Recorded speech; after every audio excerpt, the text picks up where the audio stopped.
रितिका अपने कमरे में सामान व्यवस्थित कर रही है। रितिका बेटी, जरा यहाँ आना। जी माँ जी। बेटी, ये हमारे परिवार की फोटो एल्बम है। देखो कितने साल पुराना है। हमारे यहाँ परंपरा है, नई बहू घर आए तो सबसे पहले पुराने रिश्ते और रीतियों को पहचाना जाता है। वाह, कितनी सुंदर तस्वीर है माँ जी। वरुण जी तो बचपन से इतने गंभीर लगते थे। दोनों हंसती हैं। बाहर से आवाज आती है। माँ, मैं ऑफिस जा रहा हूँ, रितिका का ध्यान रखना। ये उसका पहला गर्मियों का मौसम है शहर में। हाँ बेटा, तुम फिक्र मत करो, मैं हूँ ना। रितिका रसोई में काम कर रही है, पसीना बह रहा है। अचानक वो अपने हाथों को देखती है, लाल चकते दिखने लगते हैं। अब इसका फिर शुरू हो गया। अभी अभी तो नहाई थी, अब ये कमरे में जाएगी और क्रीम निकाल के अपने चेहरे पे लगाने लगेगी। माँ जी, क्या मैं एक बार और नहा लूं? बहुत गर्मी लग रही है मुझे।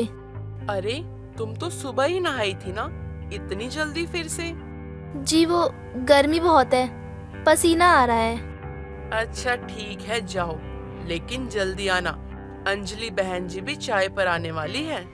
अंजलि और सविता चाय पी रहे होते हैं। रितिका जल्दी जल्दी नाश्ता लगा रही होती है। अरे सविता बहन, तुम्हारी नई बहू तो बहुत सुशील लगती है। हाँ बिल्कुल, बस एक अजीब सी आदत है, दिन में कई बार नहाती है। क्या कह रही हो बहन? सच में? वैसे कितनी बार नहा लेती है? कल तो 5 बार नहाई थी और आज भी अब तक 5 बार नहा चुकी है ये। अरे बाप रे बाप, 5 बार? तभी रितिका फिर से बाथरूम की तरफ जाती है। ए सविता, देख, तेरी बहू फिर से बाथरूम की ओर जा रही है। मुझे लग रहा है ना कि आज ये 6ठी बार नहाने जा रही है। हे राम माता जी, क्या होगा इसका? रितिका ये सुन लेती है और शर्मिंदा होकर वापस से कमरे में चली जाती है। वरुण और रितिका अपने कमरे में हैं। रितिका, माँ बता रही थी कि तुम दिन भर में कई बार नहाती हो। वो मुझे बताओ रितिका, क्या बात है? तुम परेशान लगती हो। वो मुझे वरुण जी, वो मुझे ना बचपन से त्वचा की एलर्जी है। गर्मी में और बढ़ जाती है और जलन भी इतनी ज्यादा हो जाती है ना कि वो असहनीय होती है। कि पानी ही एकमात्र रास्ता है। पानी के कारण ना मुझे एकमात्र राहत मिल जाती है और दवाइयाँ भी खत्म हो चुकी है मेरी। तो तुमने बताया क्यों नहीं? मैं नई आई हूँ।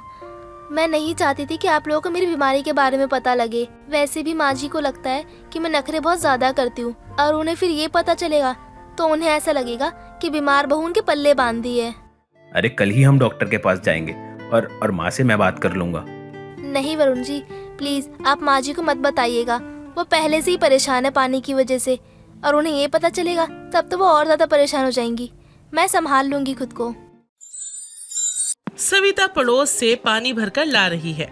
उसे अंजलि मिलती है। क्या हुआ सविता, तेरी पानी की टंकी फिर से खाली हो गई क्या? हाँ, सुबह से पानी नहीं है और रितिका को तो हर 2 घंटे में नहाना है। राम राम राम राम, ऐसी बहू तो भगवान मुझे कभी ना दे। मुझे तो लगता है सविता बहन कि तेरी बहू ना मछली से कम नहीं है। जैसे मछली पानी के बिना नहीं जी पाती ना, वैसी तेरी बहू है, हर 2 घंटे में नहाने के लिए चली जाती है। सविता बहन, सच कहूँ तो हमारे जमाने में तो ऐसी बहू नहीं होती थी। जानती हूँ अंजलि, लेकिन क्या करूँ, बहू है, कुछ कह नहीं सकती। अरे कहना क्या है, जा जाके उसको सख्ती से मना कर। ये शहर है, उसका गांव नहीं है कि कुएं से जब देखो पानी लाओ और नहा लो। रितिका अपने कमरे में बैठी हुई है। त्वचा पर लाल धब्बे और जलन बढ़ चुकी है। रितिका, कितनी देर और बैठोगी? खाना भी बनाना है। जी माँ जी, बस आ ही रही हूँ। क्या मैं एक बार और नहा लूं? फिर से? अभी तो 2 घंटे पहले ही नहाई थी ना। पानी खत्म हो गया है घर में, पड़ोस से भर कर लाना पड़ेगा। माँ जी प्लीज, बस एक बार, बहुत जलन हो रही है। बस करो अपने नखरे, मैं समझ गई हूँ। तुम्हें काम नहीं करना है, बस नहाना है दिन भर। मेरे बेटे से शादी करके आराम की जिंदगी जीनी है तुम्हें। अब रोने का ड्रामा मेरे सामने मत करो। कहाँ जा रही हो? वरुण ऑफिस जाने की तैयारियां कर रहा है। माँ, रितिका कहाँ है? और कहाँ होगी, बाथरूम में ही होगी। सुबह से तीसरी बार नहा रही है। माँ, आपने कभी उससे पूछा है वो इतनी बार क्यों नहाती है? क्या पूछना है इसमें? आदत है उसकी, बिगड़ैल है पूरी।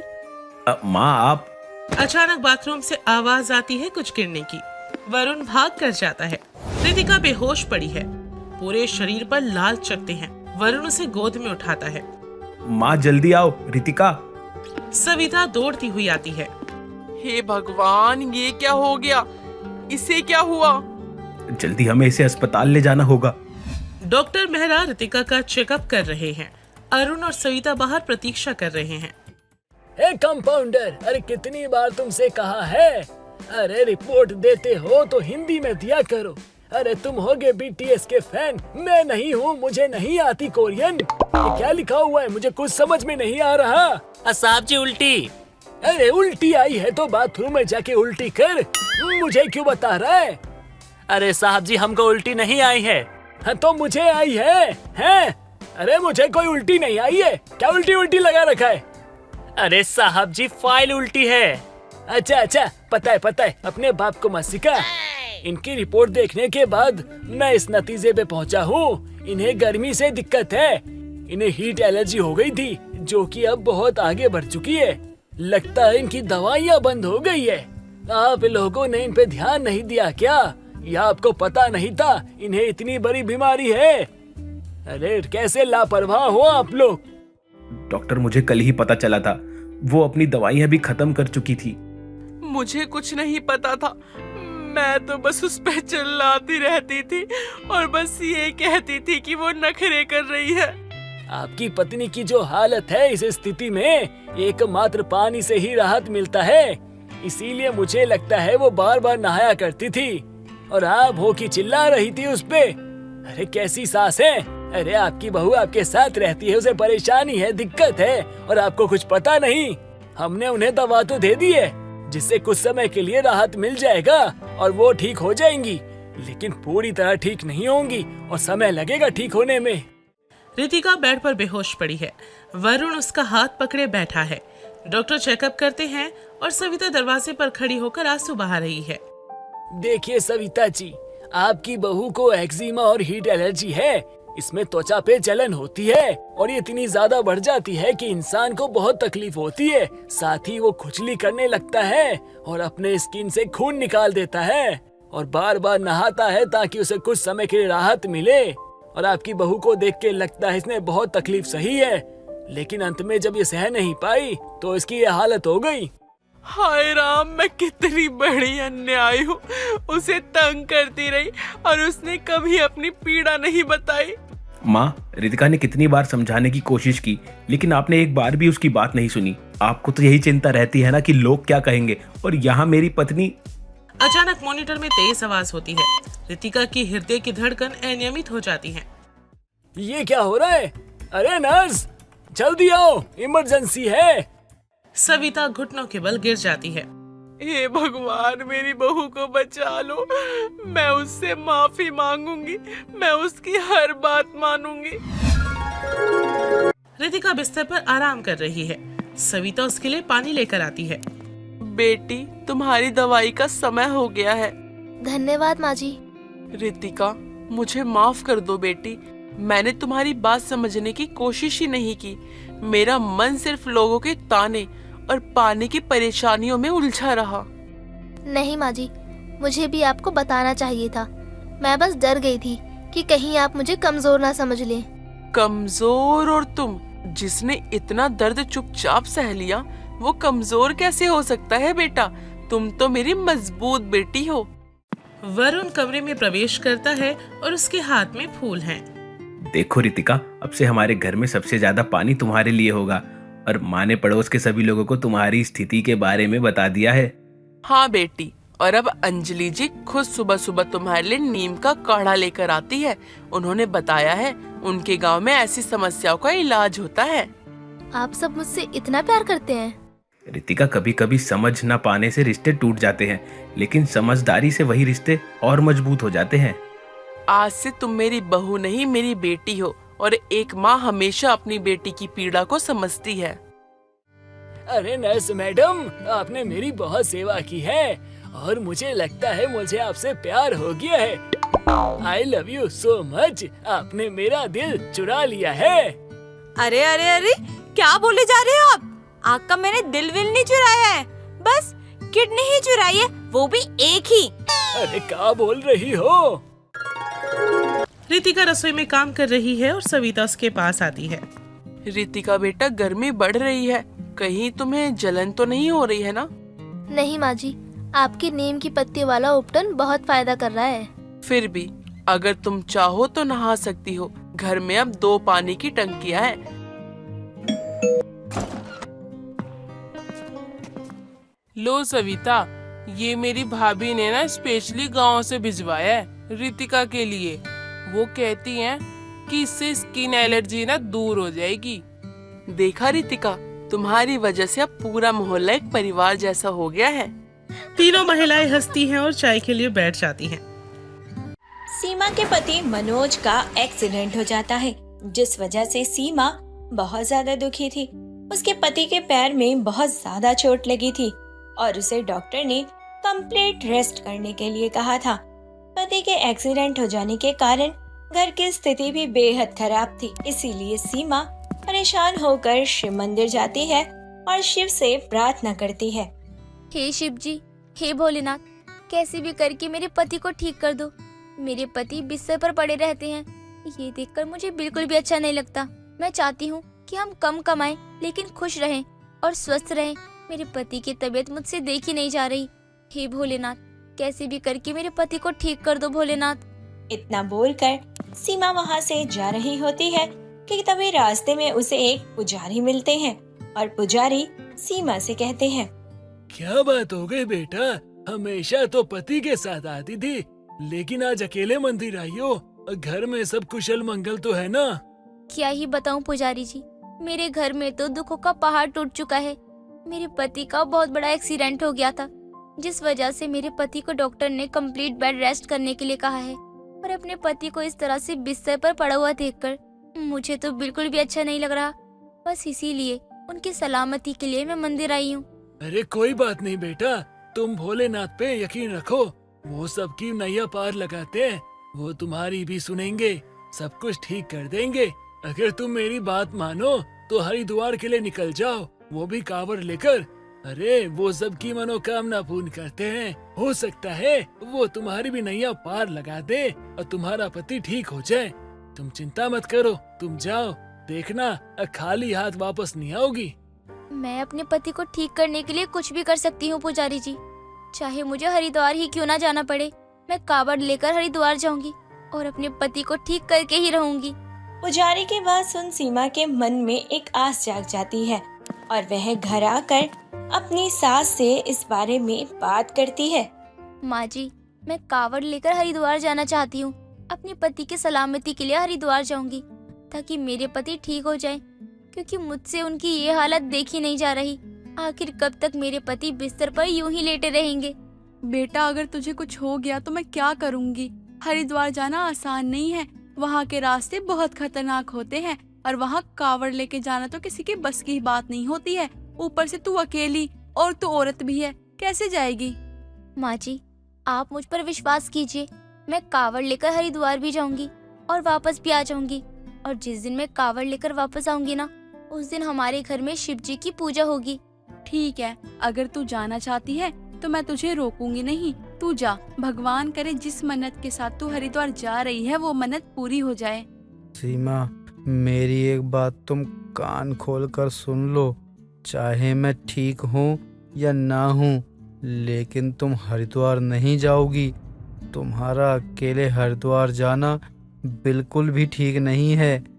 भगवान ने चाहा अगर मैं ठीक हो गया तो मैं तुम्हें खुद लेकर जाऊंगा हरिद्वार, पर तुम ऐसे अकेले नहीं जाओगी। अरे आप बात को समझने की कोशिश क्यों नहीं कर रहे हो? जब तक आप ठीक नहीं हो जाते तब तक मुझे ही कुछ करना पड़ेगा। और मुझ पर विश्वास कीजिए, मैं सही सलामत वापस कावड़ लेकर आऊंगी। और जब मैं कावड़ लेकर आऊंगी ना, तब देखना आप बिल्कुल ठीक हो जाओगे। कोई बात नहीं, लेकिन तुम कहीं नहीं जाओगी। चाहे मैं जिंदगी भर ऐसे ही बिस्तर पर क्यों ना पड़ा रहूं, पर मैंने एक बार जो कह दिया मतलब कह दिया। बेटा मनोज, बात को समझने की कोशिश कर। सीमा ने तेरे लिए मन्नत मांगी है और अगर वो अपनी मन्नत पूरी करना चाहती है तो इसमें दिक्कत ही क्या है। बहू श्रद्धालु है, अपने मन में भक्ति और श्रद्धा लेकर हरिद्वार जा रही है। अगर सीमा जाना चाह रही है तो हम उसे रोकेंगे नहीं। माँ, तुम ही तो बात को समझने की कोशिश करो कि अगर सीमा के साथ कुछ भी ऊंच नीच हो गई तो हम क्या करेंगे। कुछ नहीं होगा मुझे मेरे भोलेनाथ पर पूरा विश्वास है। मनोज के लाख मना करने के बावजूद भी सीमा हरिद्वार जाने के लिए बिल्कुल तैयार हो जाती है। वह बाजार से अपने लिए नारंगी रंग की साड़ी लेकर आती है जिस पर बम बम भोले भी लिखा हुआ था। सीमा पैरों में घुंघरू बांध अपनी कावड़ लेकर अपनी यात्रा पर निकल जाती है। रास्ते में भले ही कठिनाइयां हो, लेकिन सीमा को अपने ऊपर पूर्ण यकीन था कि वो सच्ची आस्था और भक्ति के साथ कावड़ लेकर ही आएगी। हर हर महादेव, हर हर महादेव, हर हर महादेव। हर हर महादेव जपते हुए सारे भक्त अपनी भक्ति की ओर बढ़ते चले जाते हैं। तभी रास्ते में सीमा को एक आदमी नजर आता है और बोलता है, अरे बहन जी, आपके पाँव से तो रक्त बह रहा है। अब एक काम कीजिए, तनिक विश्राम कर लीजिए, उसके बाद आगे जाइएगा। नहीं भैया, मैं आराम नहीं कर सकती हूँ। अभी तो मुझे और चलना है। अब चाहे मेरे पैरों में छाले पड़ जाएं या फिर खून निकल जाए, मैं तब भी नहीं रुकूंगी। मुझे मेरे पति को ठीक करना है। मैंने जो मन्नत मांगी है वो शिव जी को पूरा करना ही होगा। हम जानते हैं कि आप यहाँ पर किसी आस से आई हो और हम तो सबकी आस पूरी करते हैं। अब मतलब है हमारा कि हम तो सबके बारे में सोचते हैं और आपका रक्त इतना ज्यादा बह चुका है तो आप हमारी बात मानिए और तनिक देर आराम कीजिए। भैया, आपने मेरे बारे में इतना सोचा, उसके लिए आपका बहुत बहुत शुक्रिया। अब तो जब तक मेरी कावड़ यात्रा पूरी नहीं हो जाती मैं कहीं नहीं रुकूंगी। या तो स्वयं भोलेनाथ को मेरी मदद करने के लिए यहाँ आना होगा या फिर मैं ऐसे ही चलती रहूंगी। इतना बोलकर सीमा बेहोश हो जाती है और उधर सीमा के घर वाले बहुत ज्यादा घबरा रहे होते हैं। पता नहीं क्यों मेरा मन बहुत घबराया है। पता नहीं मेरी बहू सही सलामत होगी भी या नहीं। हे भोलेनाथ, अब तू ही उसकी रक्षा कर। बहुत विश्वास के साथ वो हरिद्वार गई है, उस बेचारी को खाली हाथ मत भेजना भोलेनाथ। पता नहीं किस हाल में होगी हमारी सीमा।